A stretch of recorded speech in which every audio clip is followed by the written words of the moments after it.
ओम नमः शिवाय। हर हर महादेव शंभू। जय माता दी मित्रों। हर हर महादेव। मित्रों, क्या आप लोगों ने भी सुना है चिरंजीवियों के बारे में? कौन है ये चिरंजीवी? जिनमें से एक हैं हमारे श्री श्री बालाजी महाराज, हनुमान जी महाराज। कौन है चिरंजीवी और क्या मतलब होता है चिरंजीवी का? कहीं ना कहीं एक ऐसी चर्चा है जो बहुत बार आपने भी सुनी होगी। कोई सप्त चिरंजीवी आपको बताते हैं, कुछ ऐसे भी, और उनके अलावा भी कुछ ऐसी विभूतियाँ जो है वो संसार में हुई कि जिनके बारे में आज तक यही नहीं पता लगा कि भैया वो मरे कब। एक तो होता है ना कि नॉर्मल एक आदमी की कहीं ना कहीं उम्र होती है 100 साल, 150 साल, 200 साल, लेकिन किसी के बारे में ये पता ही ना लगे कि भैया वो जो विभूति है वो त्रेता में भी थी, वो विभूति जो है वो द्वापर में भी थी, और वो विभूति कलयुग में भी है। तो कहीं ना कहीं उनको संज्ञा दी जाती है चिरंजीव, जो चिरकाल तक जीवित रहे।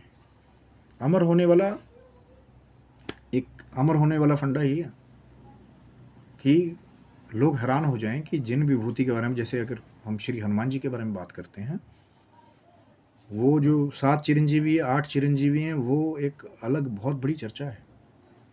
शिव शक्तोम चैनल को सब्सक्राइब रखिएगा, आपका स्वागत है। कि हो सकता है कि वो जो आगे चर्चा चले, कौन कौन से वो 7 चिरंजीवी या कौन कौन से दूसरे भी ऐसे चिरंजीवी है जिनके बारे में तो लिस्टिंग ही नहीं है कि वो मरे कब। और उन्हीं में से एक हैं जो हम आज चर्चा करने वाले हैं, श्री श्री हनुमान जी महाराज। कि हनुमान जी को भी चिरंजीवी कहा जाता है, क्योंकि हनुमान जी जो हैं वो, ये प्रमाण है कि हनुमान जी त्रेता काल में भी थे श्री रामचंद्र जी के साथ। जब सेना में रहे वो हनुमान जी जो है वाकी वानर सेना के साथ। फिर यही हनुमान जी के बारे में जो है कहीं ना कहीं डिस्कशन मिलती है, जब द्वापर युग में महाभारत हुआ तो अर्जुन के रथ पे जो है सवार जो ध्वजा थी, कहीं ना कहीं जो हनुमान जी की ध्वजा थी, तो जब श्री कृष्ण जी ने बाद में जब युद्ध समाप्त हो गया था तो वहाँ से हनुमान जी को भी प्रकट करके उन्हें कहा था कि हनुमान जी आ जाइए, अब तो युद्ध समाप्त हो गया। और जैसे कहते हैं हनुमान जी उस ध्वजा से नीचे आते हैं तो वो सारा जो रथ है वो अर्जुन का ध्वस्त हो जाता है, कि अर्जुन को भी घमंड हो गया था वहाँ पे। लेकिन वो हनुमान जी थे जो उस रथ पे सवार होकर के, जिसके सारथी श्री कृष्ण जी थे। अर्जुन जो उस रथ पे सवार थे, और कहीं ना कहीं ध्वजा के रूप में हनुमान जी सभी बाणों को कहीं ना कहीं जो अर्जुन के रथ की तरफ आते थे उनको उन्होंने होल्ड कर रखा था वहाँ पे। और जब प्रकट हुए तो एक प्रमाण और मिल गया कि भैया यही हनुमान जी त्रेता में भी थे और यही हनुमान जी द्वापर में भी थे। और कलयुग में भी ऐसे बहुत सारे भक्तों के साक्षात्कार हैं जहाँ हनुमान जी के आज भी होने के सबूत हैं। आज भी बहुत सारी जगहों पे हनुमान जी को जो है भक्तों ने कहीं ना कहीं, अब उसमें कुछ ऐसी भी बातें हैं कि कुछ दूसरी आजकल मैंने पहले भी बात कर रहा था ना कि जो रियल साक्षात्कार जिन लोगों के हैं, हो सकता है कभी वो आपके साथ बात ही ना करें इस बारे में, क्योंकि वो जो वैदिक लोग हैं कहीं ना कहीं वो इन चीज़ों को कहीं ना कहीं गुप्त रखने की कोशिश करते हैं। जैसे मतंग कबीले की बात करते हैं, जहाँ पे वो बार बार प्रमाणित करते हैं कि हर 41 साल बाद हनुमान जी वहाँ पे आते हैं। कौन सा है मतंग कबीला? सुना है कभी उसके बारे में? नहीं? कमेंट ज़रूर करिएगा। तो हो सकता है, और शिव शक्ति हम चैनल को सब्सक्राइब रखिएगा, तो हो सकता है कि आगे चल के हम ये वार्तालाप करें कि कौन सा है मतंग कबीला, कि वही हनुमान जी जिनके बारे में कहा जाता है कि वो श्री रामचंद्र जी के साथ त्रेता में भी थे, फिर श्री कृष्ण जी और अर्जुन के रथ के ऊपर ध्वजा के रूप में विराजमान हनुमान जी जब बाद में प्रकट किया श्री कृष्ण जी ने, तो वो द्वापर में भी थे। और कलयुग में भी जो मतंग कबीला है, जहाँ पे हर 41 साल के बाद हनुमान जी जो हैं वो आते हैं, तो वो क्या वरदान है या किसने दिया वो वरदान हनुमान जी को कि वो आज भी जीवित हैं। और इसीलिए तो उन्हें कहा गया है चिरंजीवी, चिरकाल तक जीवित रहने वाला। और ये बहुत सारे लोगों के साक्षात्कार हैं इस कली काल में भी, जहाँ हनुमान जी ने बिजली की सी तेजी से प्रकट होकर के अपने भक्तों की बहुत बार रक्षा की है। वो जो दूसरी एंटिटीज़ हैं ना, कई बार हनुमान जी ने, चाहे वो नहीं देख पाए उनको, कि पता लगा कि कोई महाशक्ति आई, जैसा एक अकाउंट मैंने भी पहले शेयर किया था कि किसी बुज़ुर्ग ने जो है एक बार तांत्रिक सिद्धि के द्वारा हनुमान जी को बुला लिया था वहाँ पे। फिर क्या क्या वो वहाँ पे, वो वीडियो आज भी शिव शक्तोम चैनल के ऊपर अवेलेबल है, उसको भी देख सकते हैं आप। पर किसने दिया था ये वरदान जो है हनुमान जी को चिरंजीवी होने का? अब बहुत सारे लोग कहेंगे कि श्री रामचंद्र जी ने दिया होगा। कहीं ना कहीं घटना ये मिलती है कि वाल्मीकि रामायण में भी इसका वर्णन है कि जब माँ सीता जो हैं वो शोक वाटिका में बहुत दुखी थी, हनुमान जी समुद्र को लांग करके, जो सुंदरकांड में हनुमान जी का बहुत बहुत ही प्यारा चित्रण है, उनकी शक्ति का वर्णन है, उनके उस वीर रस का वर्णन है। तो हनुमान जी समुद्र लांग करके फिर अशोक वाटिका में गए और वृक्ष के ऊपर जाकर बैठ गए। तो नीचे जब माँ सीता की व्यथा देखी हनुमान जी से, तो हनुमान जी से रहा नहीं गया। तो कहीं ना कहीं फिर हनुमान जी नीचे उतरे कि, तो माँ ने सोचा कि कोई मायावी राक्षस ही होगा, रावण तो पहले से अलग अलग माया करने पे लगा हुआ है, तो कहीं ना कहीं हो सकता है ये भी कोई राक्षस ही माया हो। तब कहीं ना कहीं हनुमान जी ने पूरा वृतांत कहा, तो माँ को फिर भी विश्वास नहीं हुआ कि प्रभु श्री रामचंद्र जी को ऐसी क्या आवश्यकता आ गई कि वो वानरों का संग कर रहे हैं, है ना। वो वानर जो है वो सीक्रेट प्रजाति, अब लोग क्या करते हैं कि उनको उस चीज़ का ज्ञान नहीं है, जो नॉर्मल हमारी बंदर की प्रजाति है उसके साथ मिलाना शुरू कर देते हैं। वानर वो उन्नत प्रजाति थी, वानर वन में रहने वाला नर, जो बहुत उन्नत प्रजाति थी। कहीं ना कहीं अभी भी शायद हो सकता है कि वो उन्नत प्रजाति कहीं ना कहीं छुप के रह रही हो, ये भी एक रहस्यपूर्ण चर्चा है। लेकिन लोग लग जाते हैं वहाँ पे लोग कि बंदरों के साथ कनेक्ट करने। अब कई तो बंदरों जैसी हरकतें कर रहे हैं वो मंचों पे बैठ करके कि जी हमारे अंदर तो हनुमान जी आगे इंडिकेशन दे रहे हैं, हमने हनुमान जी की सिद्धि कर ली। बंदर नहीं थे वो लोग, वो उन्नत वानर, वन में रहने वाले नर थे, उन्नत प्रजाति थी।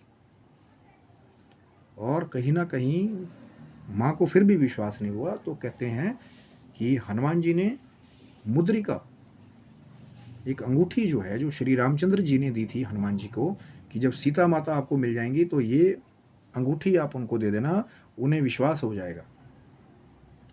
क्योंकि जब माँ सीता का हरण हो गया, उसके बाद हनुमान जी की भेंट जो है वो श्री रामचंद्र जी से, लक्ष्मण जी से हुई, सुग्रीव जी के द्वारा। उस समय माँ सीता से तो हनुमान जी की भेंट नहीं हुई थी ना पहले, कि ये हनुमान जी हैं, तो उनको विश्वास कैसे होता।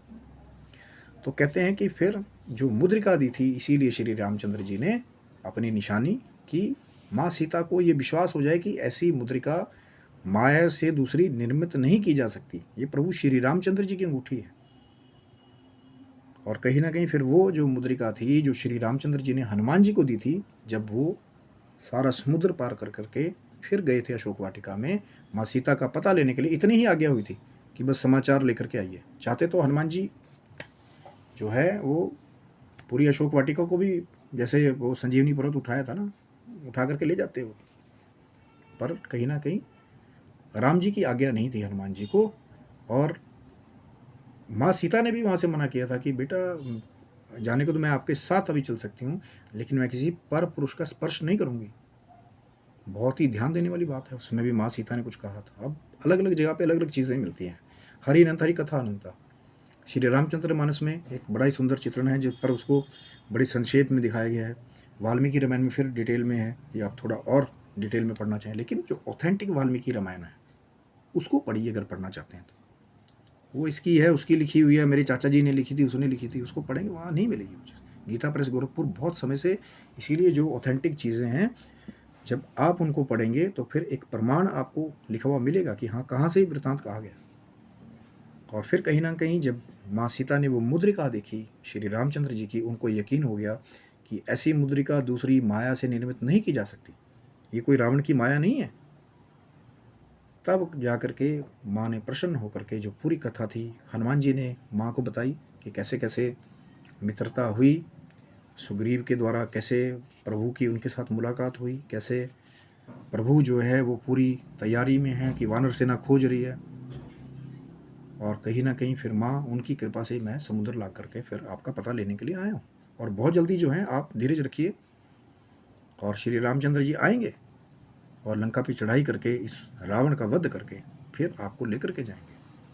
जब ये सब चीज़ें माँ से हनुमान जी ने कहीं ना कहीं माँ के मन को इतना सुकून आया कि मेरे प्रभु रामचंद्र जी आएंगे, कि वो समुद्र तट के पास ही हैं।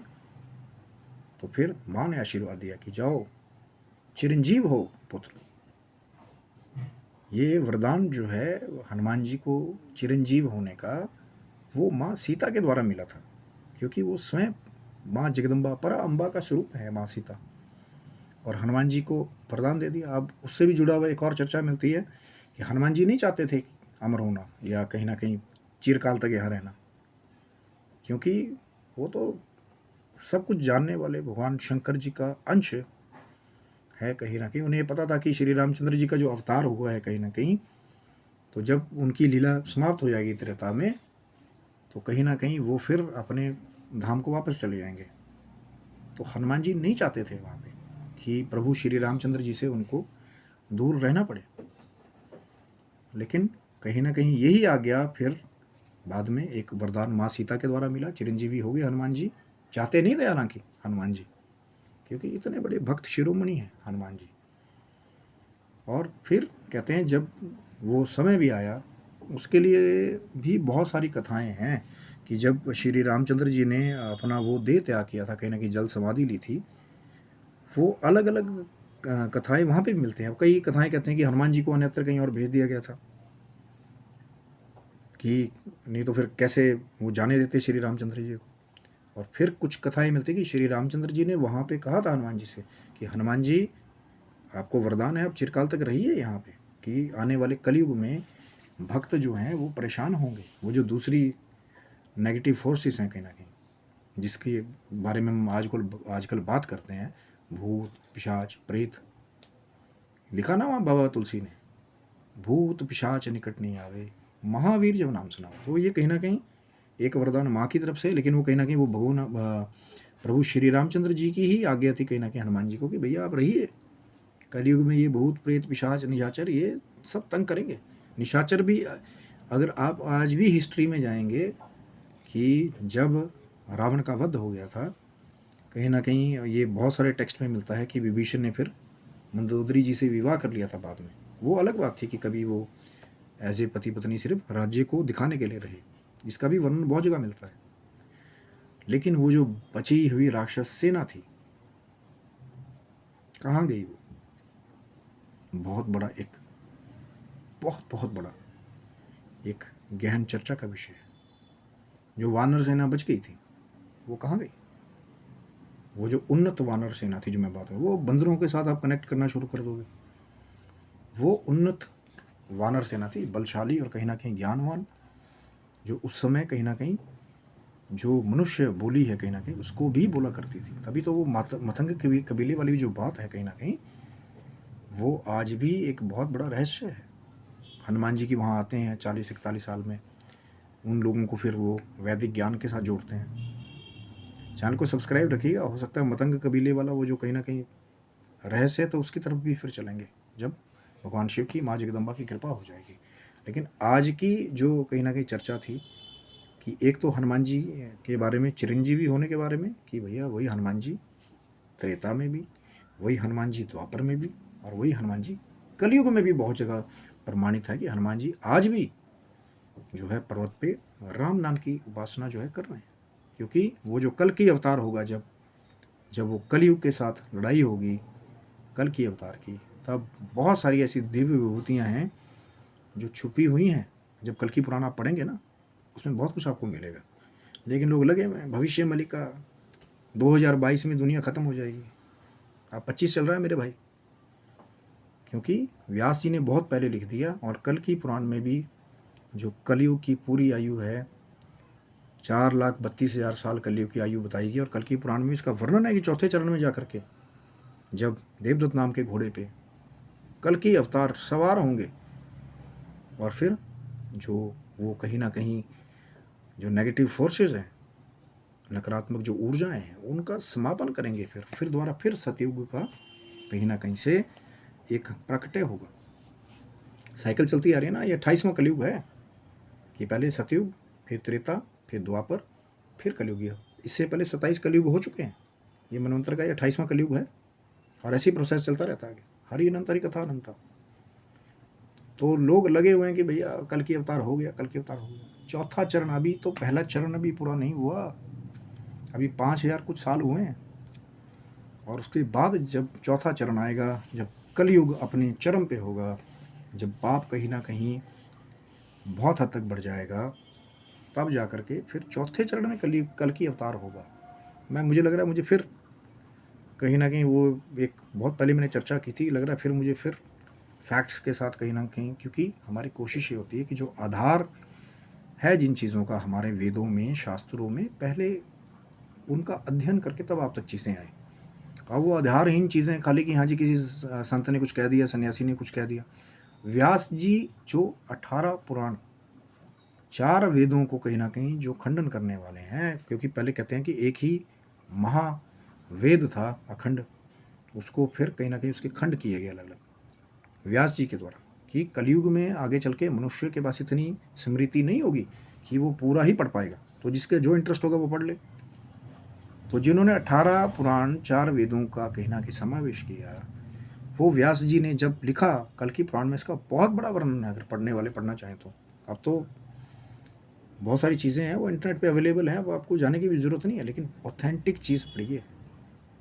गीता प्रेस गोरखपुर की बहुत बड़ी लड़ाई रही है कई सालों से, और हनुमान प्रसाद पोद्दार जी के बहुत सारे एक्सपीरियंसेस हैं। मैं बहुत बार उनका शुक्रिया भी करता हूँ कि कहीं ना कहीं जो हमारे ऑथेंटिक जो विद्यार्थी हैं, जो सच्चा, अच्छा और वैदिक ज्ञान पढ़ना चाहते हैं, उनके लिए उन्होंने तो बहुत बड़ी लड़ाई लड़ी है। अब वही पढ़ते रहो, नकली नकली मेरे चाचा जी ने कुछ लिखा था मेरे को, जी मैंने तो उससे सुना था, लेकिन उसका आधार नहीं पता। कहीं ना कहीं हमारी कोशिश यही होती है कि आधार के साथ, कि जब कह दिया कि वही हनुमान जी प्रमाण के साथ जो है वाल्मीकि रामायण में मिलेंगे, त्रेता में भी थे, वही हनुमान जी प्रमाण के साथ महाभारत के युद्ध में जब समाप्त हो गया, उसके बाद श्री कृष्ण जी के ऊपर के रथ से प्रकट हुए, वहाँ पे प्रमाण के साथ। और मतंग कबीले वाली जो बातें हैं कहीं ना कहीं, या बहुत सारे ऐसे रियल साक्षात्कारों की मैं बात कर रहा हूँ, वो मैं नकली वालों की बात नहीं कर रहा हूँ कि हनुमान जी का फोटो खींच लिया, वहाँ पे ऐसा हो गया वैसा हो गया। अब जब फैक्ट चेक करने की बार जाओ, तो वो जो कहानी है, या कई बार एक हनुमान जी की बहुत पुरानी फ़ोटो है, उसको सर्कुलेट करते रहते हैं लोग, पर देखोगे जा करके तो वो हनुमान जी के बहुत पुराने किसी मंदिर की मूर्ति है, वो उसको भी खोजेंगे जब आप, और वही है बस, फ़ोटो आ गई, उसके ऊपर लगे रहो। हो सकता है कि उसके ऊपर भी हम लोग आएँ। बहुत सारे लोगों ने उसका फैक्ट चेक किया, तो कई बार सच्चाई कुछ और ही निकलती है, क्योंकि लोग लगे हुए हैं बस, जो कहते हैं मक्खन लगाया थोड़ा सा खिला दिया, और लोग बड़े चटकारे लगा के वो नकली मक्खन खाते हैं। आह क्या बात है। लेकिन जब वो मक्खन बना कैसे, स्टोरी चली कैसे, उसका आधार क्या है, जब वहाँ जाओगे तो पता लग जाएगा आपको कि उस नकली मक्खन को खाने से कुछ नहीं मिलेगा। सेहत तो बनेगी क्या, खराब और उल्टा हो जाएगी, क्योंकि नकली ज्ञान लेकर के उससे भरे रहोगे। तो यही तो शिव शक्तों चैनल पे कोशिश होती है हमारी। अब लोग शायद ये भी कहते होंगे कि यार रोज़ ही लगे रहते हैं, रोज़ ही लगे रहते हैं। हमारी तो कोशिश है नित्य प्रति कि कोई ना कोई आधार के सहित कोई ज्ञान ऐसा है, कोई चर्चा ऐसी है वो आपको मिले, जहाँ कहीं ना कहीं वो वेदों का सार अंकित हो, कहीं ना कहीं वो रहस्य जो है, जिसका आधार है, वो अंकित हो, कि आपको ऑथेंटिक जानकारी मिले। कई बार पर सोर्सेस भी इजी नहीं होते, और जब भगवान शिव की, माँ जगदम्बा की कृपा हो जाती है, जब लगता है कि हाँ अब होमवर्क पूरा हो गया, तब जाके वो वीडियो को अपलोड करने की कोशिश होती है कि भैया कल को ऐसा ना हो कि कोई जो है आधारहीन चीज़ जो है वो आप तक हम लोग उसको प्रस्तुत करें। मैं बिल्कुल भी नहीं चाहूँगा, क्योंकि जब आप प्रमाण के साथ उसको बात करेंगे, हाँ इस ग्रंथ से उससे लिया गया है, उसमें विवरण है, उसमें वर्णन है, तो कल को वो जो 2-4 शरारती तत्व है ना कहीं जो नकली नकली चीज़ें पढ़ के आते हैं, उनकी सबकी छुट्टी अब अपने आप कर दोगे, क्योंकि प्रमाण के साथ बात होती है, आधार के साथ बात होती है। भले ही समय ज़्यादा लग जाए, भले ही वीडियो देर से अपलोड हो, पर सही चीज़, आधार वाली चीज़, सच्ची चीज़ कहीं ना कहीं दिखाने की हमारी कोशिश होती है। कई बार कुछ और भी चीज़ें हो जाती हैं, क्योंकि हरि अनंत हरि कथा अनंता, अलग अलग संतों ने अलग अलग तरह से बातों को कहा है। तो ये थी मित्रों चर्चा चिरंजीवी हनुमान जी के बारे में।